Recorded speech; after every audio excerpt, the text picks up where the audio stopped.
I hope I'll be able to share with you some beautiful ideas during this Navaratri period. Today we come to the third day of Navaratri, but in the calculation of the Hindu astrology, today is actually the fourth day, the fourth Tithi. This is called the Chaturthi Tithi. So it starts off the day for Mahalakshmi actually.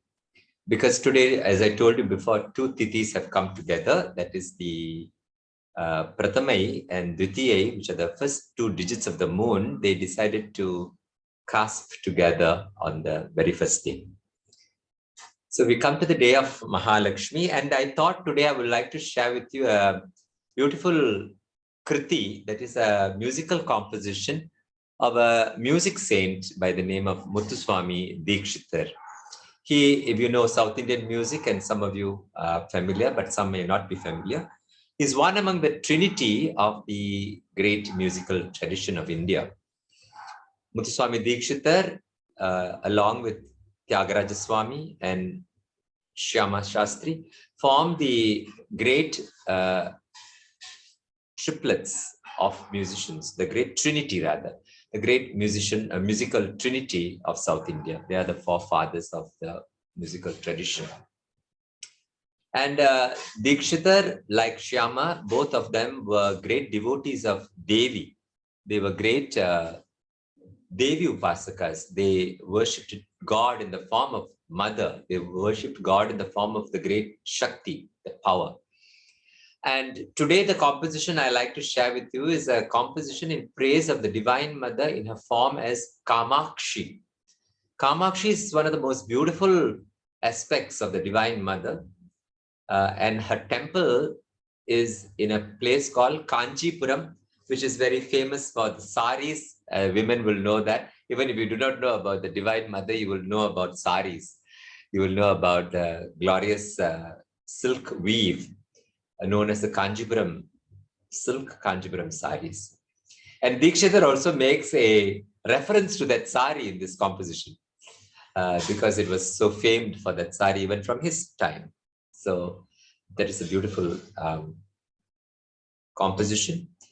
It is in a ragam known as Kamala Manohari, and it's a popular kriti for those who know a little bit of music or who know South Indian music. They will know this composition. It's Kanchadalaya Dakshi. Okay, that is the first word. It's in Sanskrit, and I'm no great musician. I'm just a regular. My music knowledge I just have a working knowledge of music because I dance. So because of that, I have a working knowledge of how the musical composition unfolds. But of course, I'm not able to render it like of a Vidvat level. But on a simple level, to save my skin, I can sing a little bit to teach dance, basically. So the Divine Mother in the form of Kamakshi is seated in a lotus position, lotus Padmasana position. And like how I explained to you yesterday, like Rajarajeshwari, she spots in her left hand a sugarcane bow and 5 flowery arrows in her right hand. And she has 4 arms. The 4 arms show her multiple functions that she does. In the upper 2 arms, in the right hand, she has what is known as an ankusham, which is a goad, an elephant goad. That means to gear elephants, the mahout has a kind of a hook instrument that he hooks onto the hide of the head of the elephant while he sits on the back of the elephant, and he maneuvers the elephant. It's almost like a steering wheel that he uses to hit and to maneuver like this. It looks like a horrible torturing the animal, but that's how they traditionally use that ankush. And then she has on her left hand what is known as a pasham, or a rope. Those of you who know Tamil will know that pasham, while it means rope, it also means affection, pasham. Pasham means love. And that's exactly what it is. The Divine Mother is seen to be disciplining the Atma, the soul, our souls, by sending us trials and tribulations and difficulties, sometimes like a goad. She goads us, she hits us through some negative things, and then she affectionately embraces us. In Tamil, the parental love is always referred to as Anaikra kaitan adikkum, or they will say Adikra kaitan anaikum. The hand that hits is the hand that embraces. Because a mother or a parent or a father would discipline the child and win the affection of the child at the same time. Only if the child is convinced of the selfless affection of the parent will the disciplining action have an effect on that child. If the parent does not show that affection, which is basic quality, then the discipline has no value, or it would not hold. So the Divine Mother is the cosmic mother. So every soul, she is sending the disciplining action through the Ankusha Shakti. And with the Pasha Shakti, or the affectionate rope, she ropes the soul to herself. You know, she ropes like this. And she hits with the other one. And of course, yesterday I did mention to you the symbolism of the sugarcane bow and the 5 flowery arrows, which symbolize the spinal column with its nerve endings and the 5 senses which are connected to the spine. The 5 senses in connection with the spine creates our consciousness, which makes us conscious beings. A dissociation of the senses with the spine would then leave us unconscious. So she creates the world drama by uniting these wires, the silent wires inside us, the silent nerves, and she disciplines us and she affectionately draws us through this huge Maya that she herself has created as a game, as a Leela. Don't ask me why she's doing it. It's her world. She became everybody. She has every right to do what she likes. So that is her prerogative, what she wants to do. So that is a beautiful form of Rajarajeshwari or Tripura Sundari. And the goddess Kamakshi also has the same instruments in her hands, implements in her hands. And she is, only thing is, she's seated in a Padmasana or a lotus pose. The Rajarajeshwari will always have her left leg up and her right leg down. This left leg up is also with the Nataraja, you find the left leg up. And Nartana Ganapati, the left leg up. And usually all deities that are seated will have their right leg down. When you see a deity in a lotus position, they mean it's before creation, the Divine Mother. When one leg is lifted down, that is the process of going to create. And when the deity is standing, then the creation is in full activity. So like this, if the other leg, if the right leg is lifted in Nataraja, the right leg is lifted in Devi, then it is a return to the source. So these are symbolisms that are associated with which leg is down and so on and so forth. But coming to the composition, the beautiful Divine Mother is called Kamakshi. Usually we know the term kama as a negative term, and we tend to think of kama as lust, passionate lust. We think kama is that because in the 6 vices, kama, krodha, lobha, mada, moha, matsaryam, the 6, kama or lust is the first in the list. Controlling that passion, all the other vices get controlled, the basic passion human beings. So kama, we usually associate it with lust. How come the Divine Mother is associated with this lust? We wonder, what is that? But actually, being a very ancient language with multiple meanings, the word kama actually means beauty. Because we love something or we lust after something which is beautiful. Beauty, love, as I told you in Sanskrit, the triple concepts of beauty, love, and bliss are coalesced into one. That's the word Kalyanam, Shubham, Mangalam, and so on and so forth. So, Kama means beautiful. She who has very attractive, Kama also means that which attracts you, the power that attracts. She has such lovely eyes, beautiful eyes. So the composition goes like this. Kanchadalaya Dakshi, Kamakshi, Kanchadalaya Dakshi. Kanja Dalaya Dakshi. Kanja. The word Kanja in Sanskrit means lotus. Lotus, Dhala is petal. In Tamil we say Idal. In Sanskrit is Dhala. Kancha Dalaya Dakshi. Akshi. Her eyes are like a petal of a lotus petal. That is the beauty of the Divine Mother's eyes. Now, the metaphor of the lotus is found throughout the entire Hindu and Buddhistic even spiritual literature. What does that lotus symbolize? Why is the lotus, why is there a kind of a obsession with the lotus or a profusion of the imagery of a lotus? Why? The lotus is a flower that grows in the mud, in the murky, muddy waters. It struggles to come out of this muddy pond, and its leaves are waxed. Its leaves and its petals are also waxed. And it doesn't, not a drop of that mud actually stains it.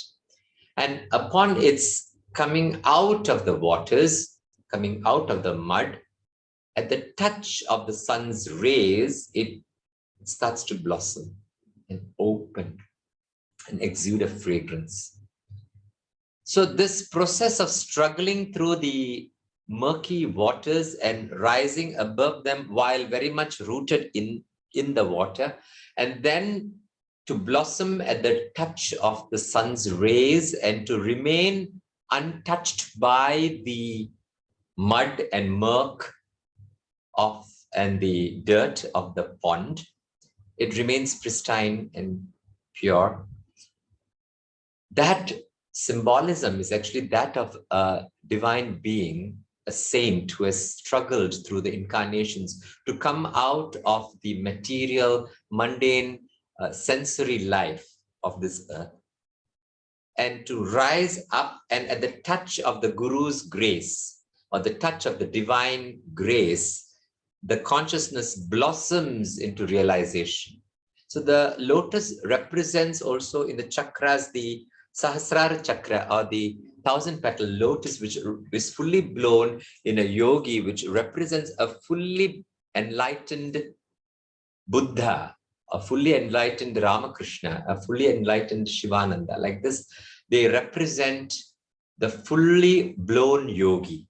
And such petaled eyes means the eyes that are totally enlightened, that is all-seeing, that is sarvasakshi, that is all-knowing, which is omniscient, omnipotent, omnipresent eyes. So that is why the allegory or the metaphor of the lotus-petaled eyes. So Kamakshi, the song goes, Kanchadalaya Dakshi, Kamakshi. Kamakshi. She has lotus-petaled eyes. What wondrous, beautiful eyes these are. Kamala Manohari. Kamala Manohari. Kamala means lotus also. But when you say Kamala Manohari, or you dirgham the last syllable Kamala, like this when you say, it becomes feminine, which means the goddess Lakshmi, or even it could also connote the goddess Saraswati, because both these goddesses, they sit on lotuses. The goddess Lakshmi and Saraswati are seen to flank the either sides of the Divine Mother as Tripura Sundari. The goddess of wealth and the goddess of wisdom, they both stand on either side of Kamakshi, and they're both like little servant girls holding a fan and fanning the Divine Mother on either side, Lakshmi and Saraswati. When the goddess of all wealth and the goddess of all wisdom, both of them are like servant girls, means how great must be this Divine Mother if these two goddesses who represent the quantum or the totality of all knowledge and all wealth, they are merely servitors to the Divine Mother, then how glorious is the Divine Mother? Kamala, the lotus goddess, Lakshmi, is supposed to be the most beautiful. And in one of the interpretations that I read, the goddess Lakshmi, because the lotus, it opens in the morning and then at night it goes back and then again it opens in the morning. 3 days it lives, and then on the third day the petals fall.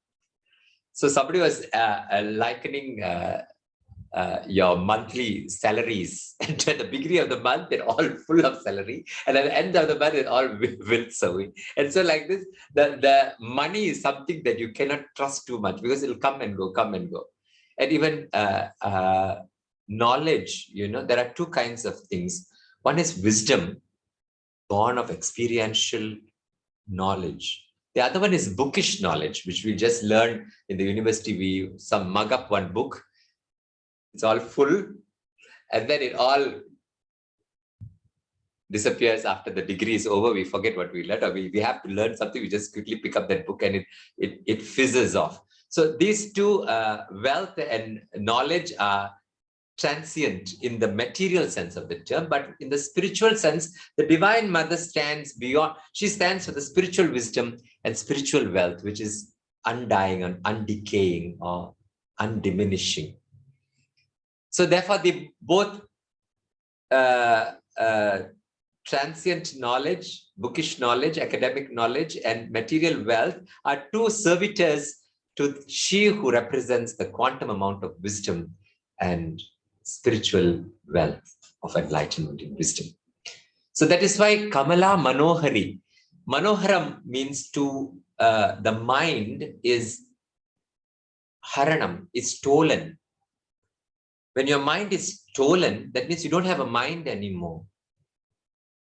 You cannot think anymore. When you are in love with somebody, they say that Radha Manohara, Lord Krishna is or Krishna Manohara. That means Lord Krishna has stolen this girl's heart. She has now no other thought except of Krishna only. Her mind has no other thought. The mind has been totally absorbed. Can you imagine? You can't think. So Kamala Manohari means the goddess Lakshmi and Saraswati, they are so drawn to her beauty that they have lost their hearts. They are totally subsumed into her. Kamala Manohari. That is also happens to be the name of the raga. So they are Manoharanam. The beautiful Kamakshi, because of her beautiful eyes and her beauty has just stolen their hearts, that they don't have a heart anymore, they don't have a mind anymore. Kamala Manohari. Tripura Sundari. Kamala Manohari, Tripura Sundari, Kalchadala Yadakshi. Tripura Sundari. This Divine Mother, she is beautiful not physically just. She's beautiful physically, mentally, spiritually, in the three planes of existence of body, mind, and soul, in all levels. She's the Miss Universe of the three universes, not just one universe. The physical, the astral, the mental, the spiritual. All the planes, the Divine Mother who permeates this world. She fills this world. In Tamil, we have a beautiful verse by the great Abhirami Pattar. He says, Poottavale Bhuvanam Padinangayum Poottavannam. She blossomed as this 14 worlds. Poottavannam. Kartavale, she protected. She became this world. Kartavale pin Karandavale. She dissolved this world after protecting. Karai Kandanukku Muttavale. Karai Kandan is Lord Shiva. She existed even before Lord Shiva existed. She was the primordial energy in the Shakti worship. Then Shakti becomes the highest, and all other gods are seen as subservient. If Ganesha in Ganapatham, Ganapati will be the main deity, and all other deities will become subservient. This shows us that God is one only, but because of our Ishta, because we love a particular deity, that we project as the highest. கார்த்தவளே பின் கறந்தவளே கரை கண்டனுக்கு மூத்தவளே என்னும் மூவா முகுந்தற்கு. Lord Mukunda, Lord Krishna is Muva. He doesn't become old. He's always young.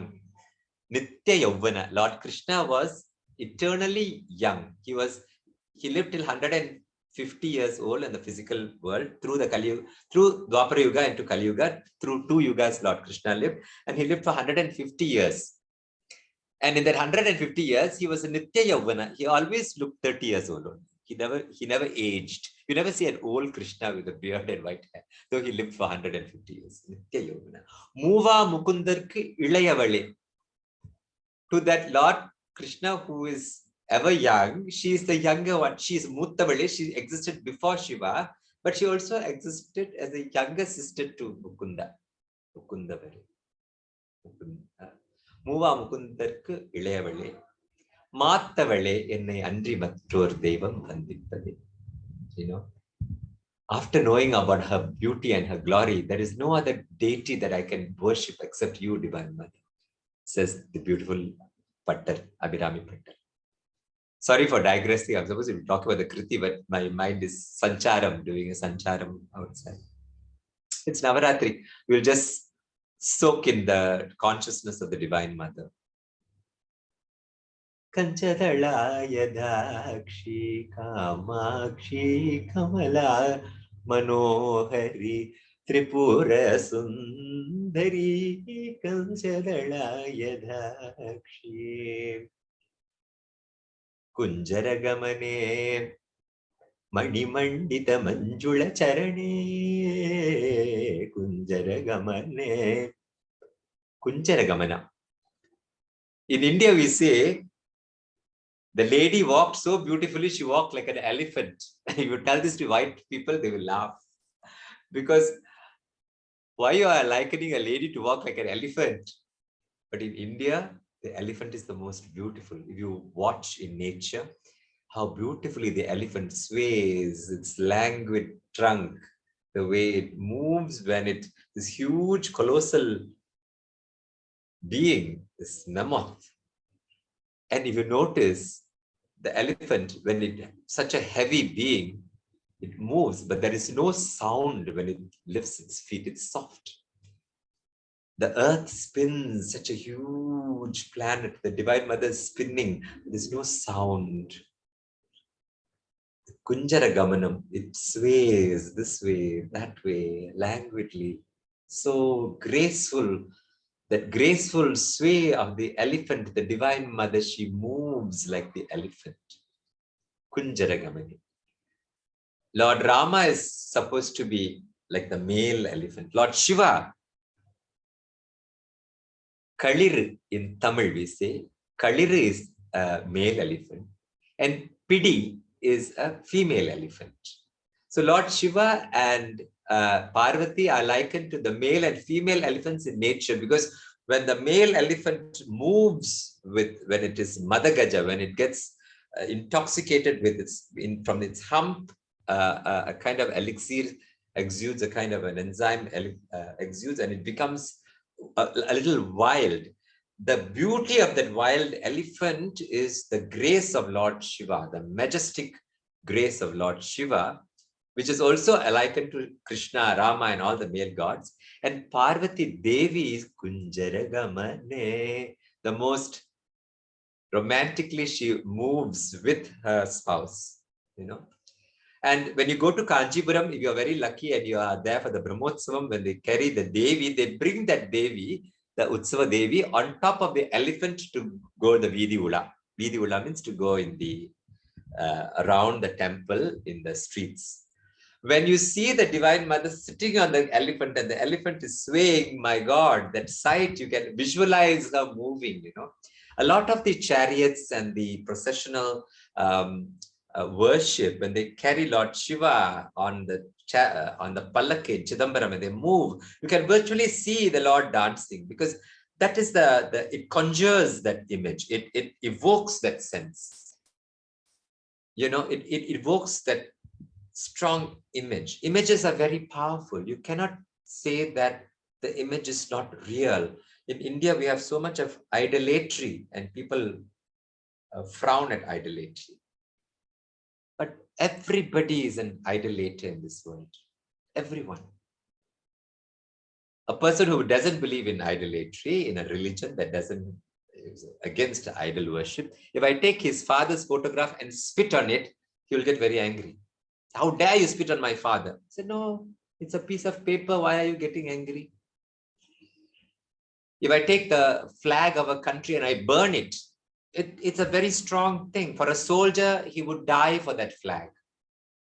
It's only a piece of cloth with some paint on it.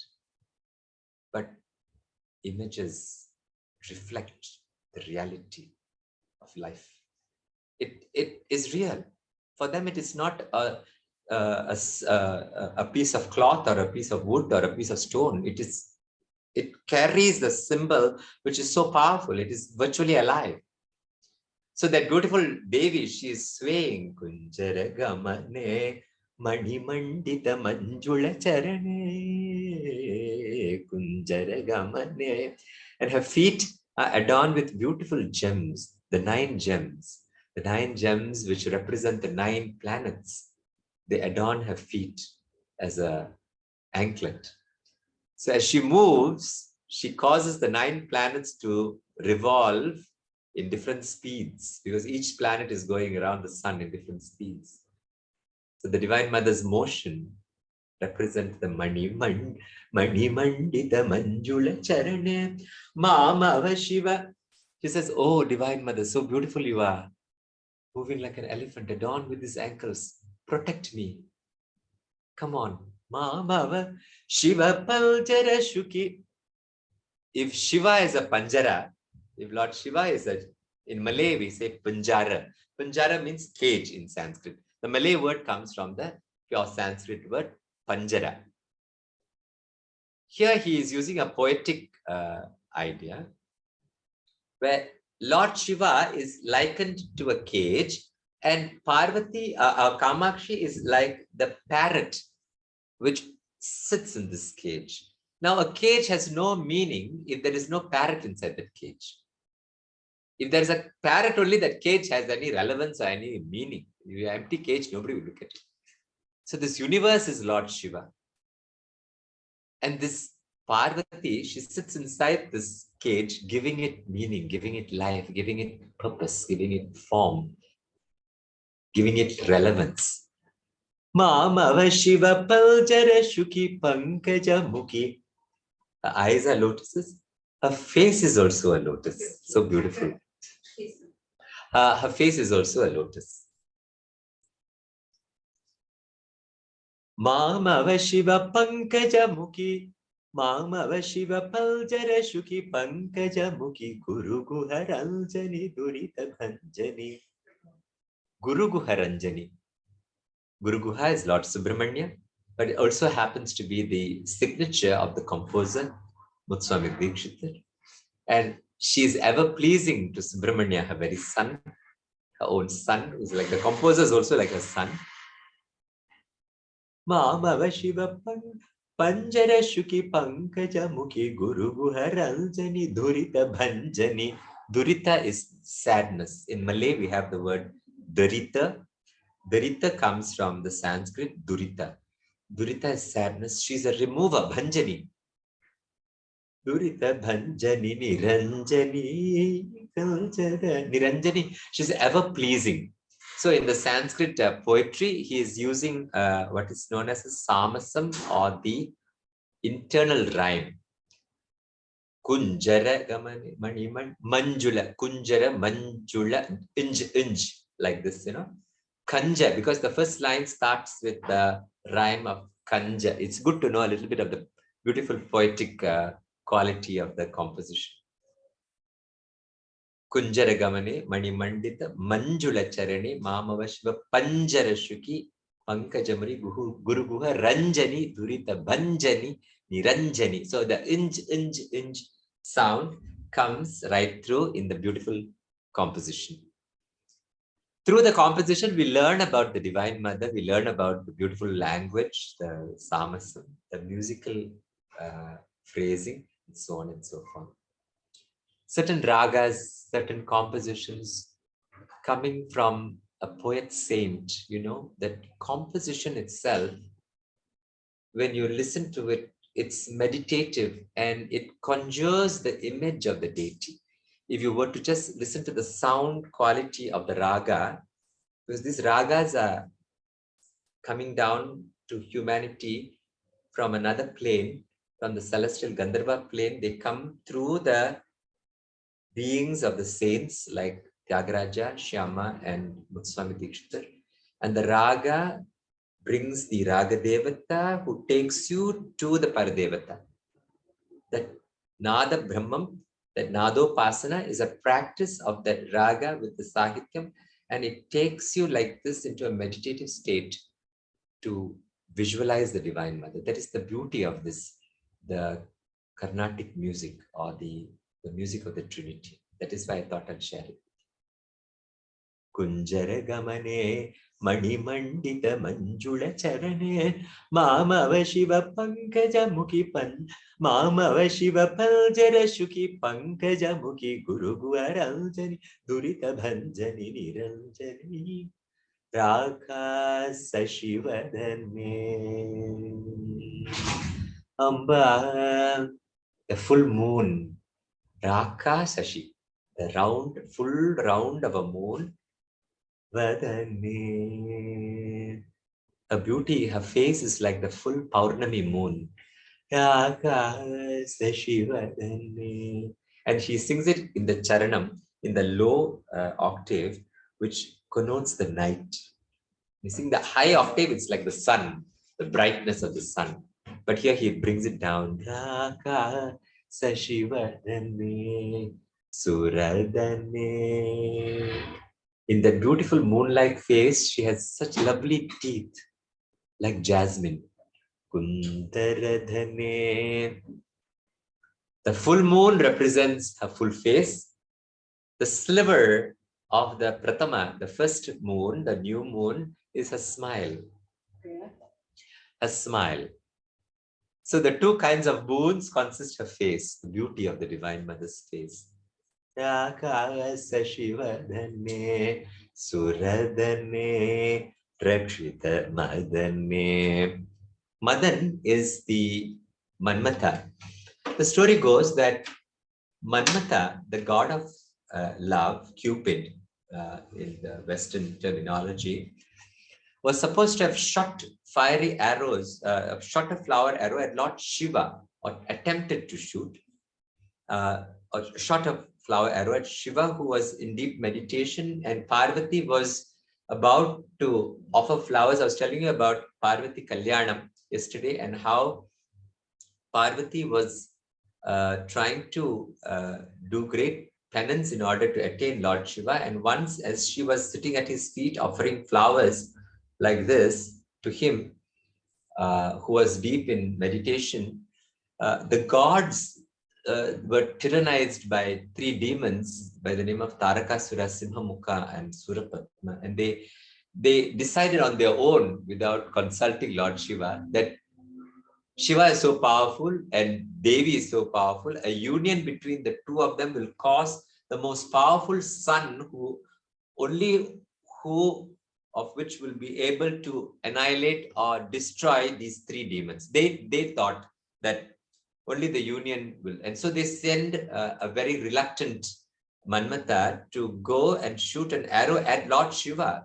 It's a very audacious action, because Lord Shiva is the Yogiraj.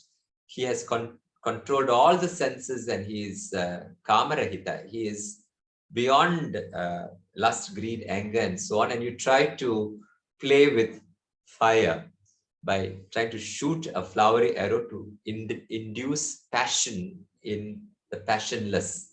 So when, as Parvati is offering the flower to Lord Shiva, from behind the tree, a mango tree, this Cupid shoots an arrow which pierces Shiva. And for a minute, as Shiva looks at Devi, there's a stir of passion in him. And then he knows that this is unnatural in his being.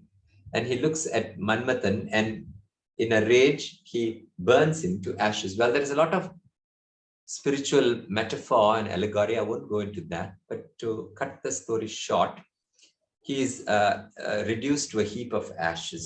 Now, Manmatha is the god of love, and his wife's name is Rati.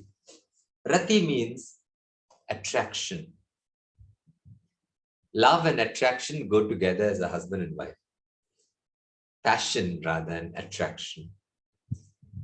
So then Rati, the spouse of Manmatha, runs to Parvati and she pleads, "Oh, Divine Mother, you know, your husband in a fit of rage has reduced Manmatha to ashes.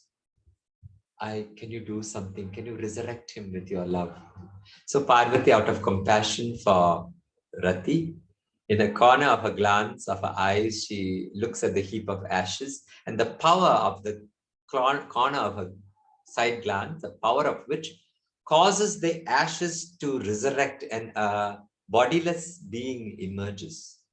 And he's given the name Ananga, or the one without a body, without limbs. And Parvati says, "Rati, only you will be able to see your husband from now on. Now on, he will be born in all minds of people. He does not exist as an embodied being. He will be disembodiedly in the hearts of everybody. And only you will be able to see your husband," which means only attraction will be able to see love. Sometimes a very beautiful girl falls in love with a very not so good looking boy, and we wonder, what did this girl see in that boy? Or a boy falls in love with a girl, that is, what on earth did he see? And that is the Rati. The Rati, love is the eye of the beholder, means Rati is the power to behold, the attractive power that beholds. So Rakshita Madane, this Parvati, she in her side glance like this. Those who know the Trishadi will know. Kandarpa Janaka Apanga Vikshanaye Namaha. Apanga Vikshana is a corner. Kandarpa is Madan, Manmatan. The Vikshana is a corner glance. Apanga Vikshana. So she resurrects Rakshita Madhane Ratna Sadhane. This Kamakshi, she's seated on a throne of rubies. So the samasam in this whole charanam, the first part, is on the unda sound. Raka sashi vadhane vadhane suradhane dhane rakshita madhane ratna sadhane. Ratna sadan. The English word sadan, which means a chair, comes from the Sanskrit sadan. Sadan means a seat, where you, an asanam or a throne, a royal seat. The word asanam also is related to sadan. She is seated on a sadan made of rubies. Ratna sadane Shri Kanchana Vasane. Now, Vasane. Now, Vasane.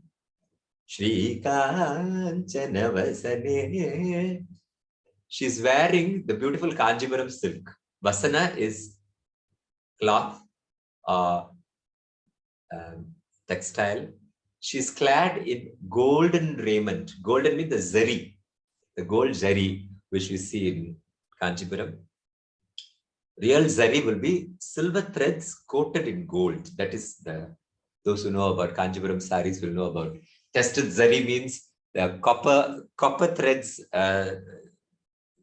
dipped in gold, but real Kanchipuram will be silver threads dipped in gold, and those are woven along with the silk.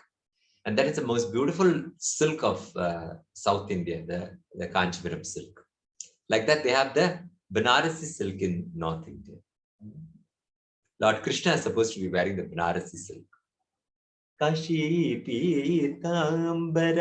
Pitambara, Lord Krishna wears. In Krishna Ni Begane, the poet tells us of what kind of silk each deity is wearing. But Kanchipuram, because she is there in Kanchipuram, So of course she will wear the glorious silk. Those days when you go to Kanjipuram and you drive from Chennai, nowadays you don't see it. Those days you'll see colors, the silken cocoons would have been pulled out, and yellow, bright green, mithai pink, indigo blue, the colors will be just like threads, and threads will be drying, in the sun. That, oh, we are coming to Kanjipuram. As the car drives from Chennai, we know we are reaching Kanjipuram because we can see all the colored threads. And in those days, the Rajas, they used to offer these saris, it seems, to the Divine Mother, the Laksharchanai, or the Lalita Sahasranamam, 1008 names of Devi.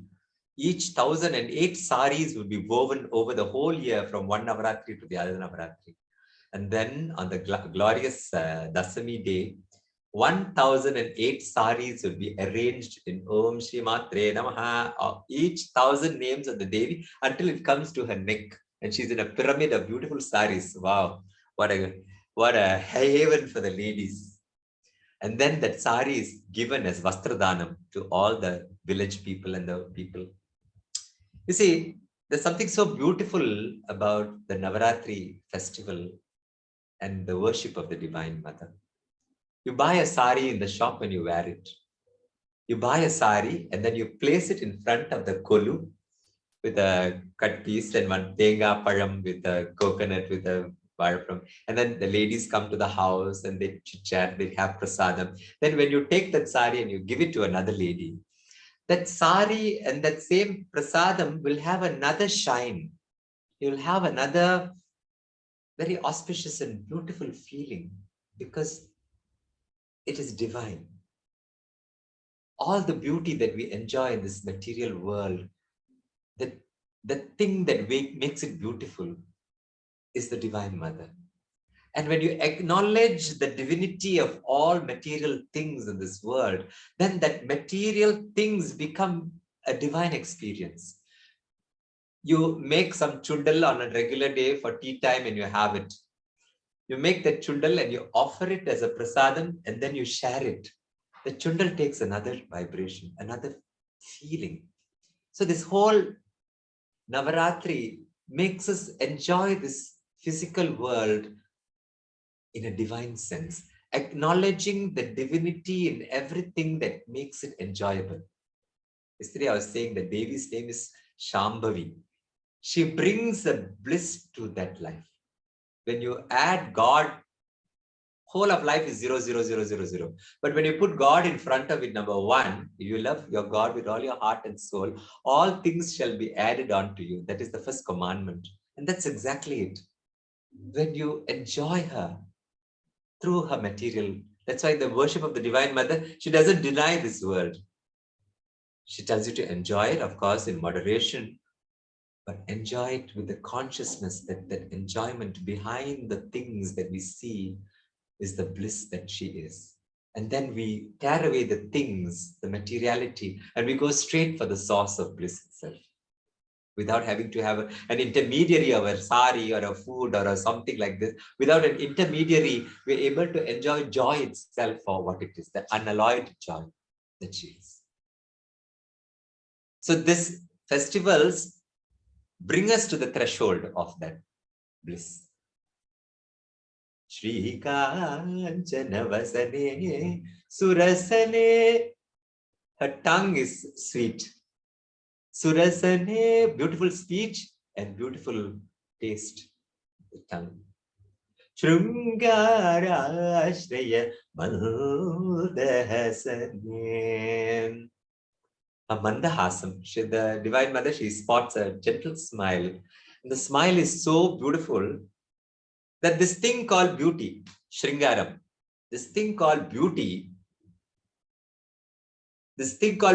beauty goes and surrenders at the smile. The smile is so beautiful. Her smile is so beautiful that this composite thing called what is beauty in this universe, everything that is beautiful, everything goes and just surrenders in that smile. Shringar Ashrayam. Ashrayam is to surrender in her mandahasani, a gentle smile. So Samasam here is Sa. Shri Kanchana Vasane. Vasana. Surasane Shringara Shreya Mandahasane Ekane Kakshari Bhuvaneshwari. Eka, Aneka. One. In Malay is the same thing. Aneka. Many. One and many. The Omkara, one. One sound syllable. Amen, Amin, Om. She is described as one. She is described by so many syllables. So many Shreem, so many syllables plus so many words in so many languages. Every syllable, sound syllable of this universe is her form. Eka, Neka, Kshari, Bhuvaneshwari. The Bhuvana. In Malay, it's Banua.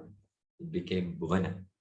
Bhuvana, from Bhuvana, it came. The whole universe, she's a queen. Eka, Neka, Kshari, Bhuvaneshwari, Eka, Nandamridajari, Bhashwari. Just now I was telling that unalloyed bliss.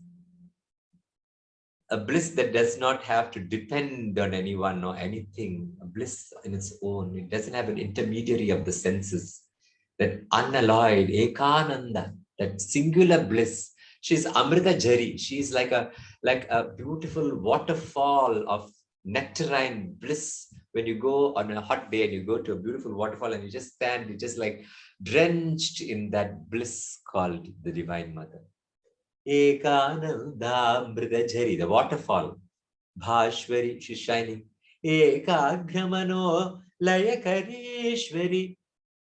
For those who are single-pointed in their meditation with a fixation without another thought, with the total focus, they are concentrating on her, to their minds. She makes their minds her abode. When that single-focused meditation is so strong, like a prism which takes the dissipated light and converges it into a single point which can in fact burn. When that concentration of all thoughts have gone into one singular thought, unalloyed, distracted, not distract, that single thought in those minds who are able to, with such pinpointed focus upon her, she makes their hearts her abode. Ekagramano layakarishwari, Ekambresha Gruheshwari Shankari. Ekambresha is Lord Shiva of Kanchipuram. Ekambra, he is supposed to be clad just in the skies. So he is the entire universe. That is what it means. The one who is clad in the oneness. Eka Ambara. That means in the Advaita, he is clad in that which is one. That is, how is that? That means everything is him. Or he's naked, rather. For a want of a word, he's naked. To him, she is Griheshwari. She's the household lady. She's the housewife. She's very down to earth. She's also a housewife to this Lord Shiva. The beautiful name of Devi in the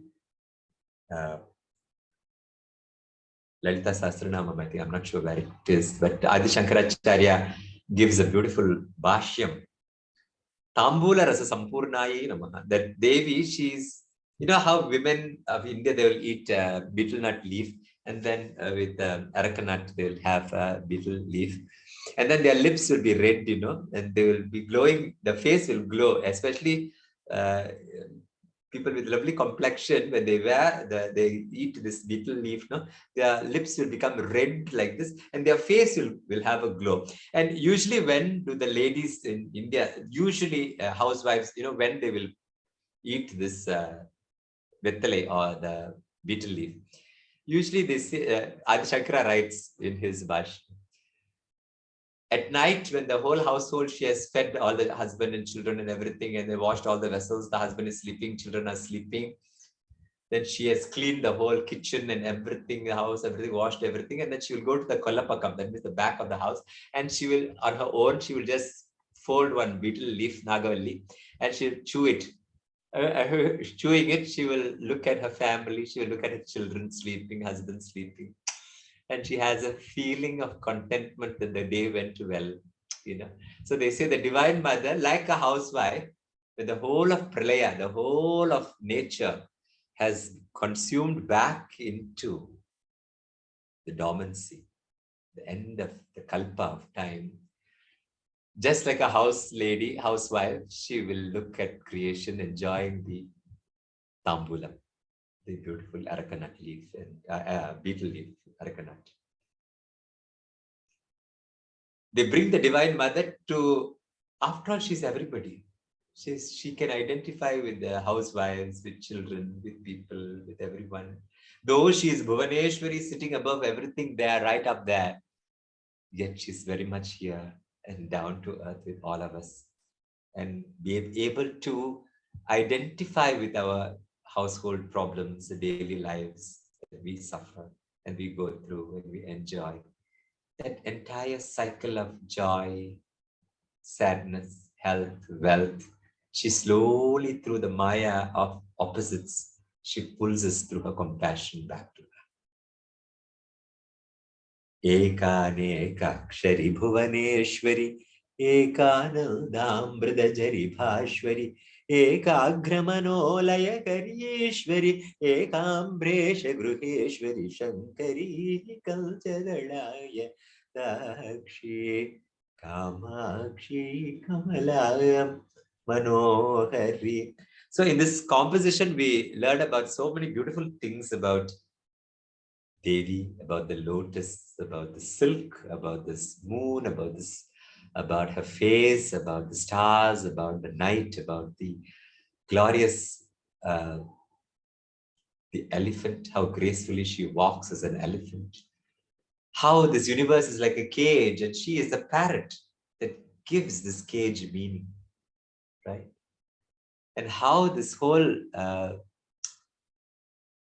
the beauty of her resurrection of Manmata. What is attraction? The power of attraction, the power of physical love between human beings, for the cycle of life to go on. She creates passion within man and woman, and it has to be so strong. If it was mild, then people will not have children and move on. So she is that great Kamakshi who induces even that. Kamakshi is also the one who's Kama Sanjeevani, who resurrects the power of passion in man and woman for the cycle of life and existence to go on. So like this, the beauty of this Divine Mother in the form of Kamakshi, and if you go to that temple, it is so beautiful to see her seated in the Garbhagriha, in the Sanctum Sanctorum. I've been very lucky, and I've been very lucky to take with me many friends and fellow devotees together. We all have been. And I will never, ever get bored of going to that temple. It only, as I said, it appreciates in our love for the beauty. The Divine Mother there is so alive. When you enter the sanctum, the Garbhagriha, you see, you're like, for a moment, you think it's a little girl sitting there with a sugarcane bow and beautiful, and she has a parrot in her hand also.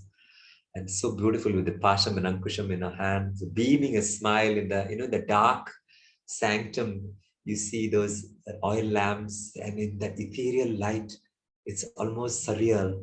You see this Divine Mother, she's gloriously shining in this, wearing, of course, one of the most exquisite kanjivarams that some devotee would have donated that day. So every day when you go to the sanctum, you'll see the latest kanjivarams that are available, because the devotees will be bringing and offering. And so beautiful, that experience with the fragrance of Kungumam. Just imagine the piety of thousands and millions of people going to the temple. Temples in India, 365 days of the year, they are open, never closed. And round the clock, people are going in. For how many millennia this is happening? Just imagine the collective vibration of stepping into Kanjipuram, into a temple of the Divine Mother, her presence, her sanidhyam, which we say in Sanskrit, her presence, her all encompassing love and radiance. So that is a beautiful composition I was wanting to share with you today, and I hope you've all enjoyed it. I'm sorry to have, I said these sessions will be only half an hour long, but Sorry, I get carried away because it's so beautiful to talk about these things and to share with you. And if you have anything that you would like to ask me, not that I might have the answer, but if you do have anything on the top of your head, someone asked me yesterday to speak about Chintamani Graham. Yeah, Chinnu asked me to speak about Chintamani Graham. The Divine Mother is supposed to be living in, I mean, this is in the astral planes of existence, the many different planes which we cannot see. In the Milk Ocean, in the Kshira Samudram, there is a Manidvipa, there is an island of gems, all the 9 gems, which represent, as I told you, the 9 different planets and the myriad number of planes of existence. In there is a palace made of gems that are wish fulfilling. There are gems in India that are known in the spiritual sense that if you hold that gem and you wish for something like a wish fulfilling tree, there is this gem known as Chintamani. Whatever you chinta, whatever you think of, it will materialize, like the Kalpaka Vriksha, which is the heavenly tree, or the Kamadhenu. The Chintamani is yet another gem. And this palace, the Divine Mother, the palace is constructed like a 3-dimensional Sri Chakram, like a Meru, and all the devatas all the Parivara devatas, that is all the auxiliary deities, are replicas of the Divine Mother, which only tells that all of us are replicas of the Divine Mother, but we are not conscious of that. We are only limited to our limited consciousness, and our consciousness hasn't expanded.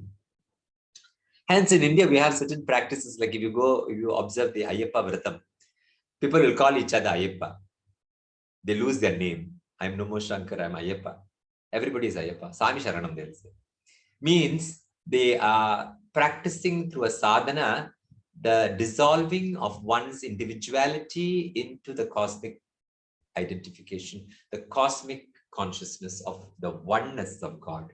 To forget that you are a wave, but you are the ocean. And to lose that individuality, that you are a body, that you are a mind, that you are so and so, to lose that consciousness and to affirm the larger self that we are. And that is the practice. And this Chintamani Graham represents that consciousness, where every devata looks like the Divine Mother. And that is the, to put it in a brief way, that is what it symbolizes. So that is to answer one of the questions. And if you do have anything else, let me see how I could help you. I'm also a fellow student, Olivia, just that so happens that I may have a good memory for certain things, but I'm also a fellow student like all of us. So thanks, Chintamani. I just saw your point. I hope I've answered it to what you, I mean, there is a lot of symbolism in that. I only am giving you the gist of what it is. To go into that is a vast area of knowledge. So if you don't have any questions, then we will wrap up today's session. It's already going to be 9. Each day the session is becoming longer, and each day the numbers are becoming lesser. The numbers are attending. Maybe it's because it's so long. So I don't know. So yeah, I think yesterday Lata asked me whether the Shanta Durga and the idea of Narasimha in the avatar of Narasimha, even Lakshmi, when she came and stood beside Lord Narasimha, he was still having anger in his eyes, and his anger did not come down, did not reduce. Even after maybe seeing his wife, his anger became more. No, I'm just joking. No, his anger was only when Prahlada came and sat on his lap with Narasimha. Similarly, when Durga, when she kills the Mahishasura, she's seething with anger, Durga. And she only becomes the Shanta Durga when the Devas, they start to praise her, they start to thank her for what she has done. You see, in anger and in fear, there is 2 kinds of anger and 2 kinds of fear. There's a unnatam, there's a noble anger, and there is a noble kind of fear. Fear also got good fear and bad fear. The good fear is known as Bhaya Bhakti. The Bhaya will come with Bhakti. Means if the husband is devoted to the wife, he's a little bit afraid of the wife because the wife will say, why didn't you put the clothes in the washing machine? Yeah, better put the commitment to the wife, the devotion to the wife is accompanied with fear, because that fear is disciplining. It has a disciplinary action. The children are afraid of the teacher. They have Bhaya Bhakti, because that Bhaya there, in that context, the Bhaya is useful. It disciplines. The children, if they're not afraid of the teacher, they will be sitting on their head and they will never learn anything. Similarly, husband won't learn anything. Wife also, if she's not afraid of the husband, she won't learn anything. She will be to her own devices and she won't learn. So that bhaya there, for the guru, for the spouse, for children, parent, this and that, we have for boss, for workers, everybody has a little bit of fear. That fear is good fear. But not the fear for ghosts and all that. That is not good fear. Similarly, anger. Sometimes a mother, she pretends to be angry. That is coming with the fear, right? This couple, they're all associated feelings, fear and anger. She will pretend she's angry, then the child will tremble, because that anger is required to discipline. Similarly, Durga's anger is required to discipline that asuran. But sometimes we get angry, so angry that we lose it. We lose why we got angry. We got angry with very noble, altruistic reason. But after that, it tilts off. So then when the bhakta comes, when the devotee comes, when the devas who are devoted to, they come and say, Divine Mother, you have done this great act of saving us. That moment when they come to bow, then she cools down, because then she also gets into the context of why the anger came up in the first place. When Lord Shiva burnt Manmata, the anger was required to discipline an audacious action, but then his anger calms down with the coming of Rati and pleading, and then the conferring of that gift. So like this, anger and fear, they exist like this in exalted states for a noble purpose, and also anger is also one of the Shadripus, one of the vices. We shouldn't get angry because it's a reflection of ego, irritability, anger, all are reflections of ego on the one hand. So like this, I hope that to a certain degree would answer Lata's question for the purposes of the Raudram. Okay, so like this. So we'll call it a night there tonight. And Anna, there is another question. Yeah. Could you kindly recommend some good books on Devi tomorrow, if possible, from some of your personal favorites? That one is, my reading is very, though I sound like this and that, but my reading is, I really like to always read the original text by a saint. That means if Paramahamsa Yogananda writes about the Divine Mother, or Swami Shivananda writes about Devi Bhagavatam, he has written Devi Mahatmyam, he has written, so when you read the commentaries or the interpretation by a saint, then you get the correct meaning.